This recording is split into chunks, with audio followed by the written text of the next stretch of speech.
ये वो खत हैं जो मुझे उसके घर से मिले हैं। अदनान ने भेजे थे ज़मरुद को।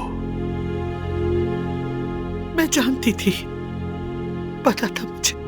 जानता तो मैं भी था मैं, लेकिन यकीन करना चाहता था, इसीलिए उसके घर गया। अदनान ने पता है मेरे साथ क्या किया? उसने मेरा लिहाज नहीं किया।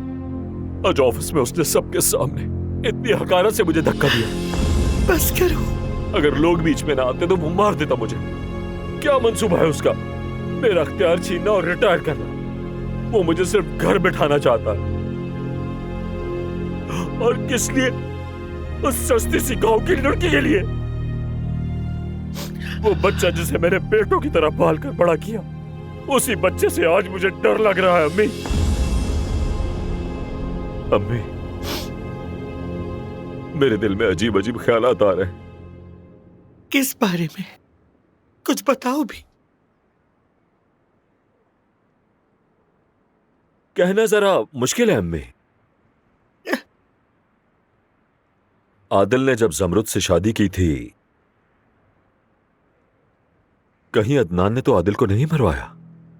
क्या उसने तो कोई पागलपन नहीं किया? वो आदिल के साथ ऐसा कैसे कर सकता है?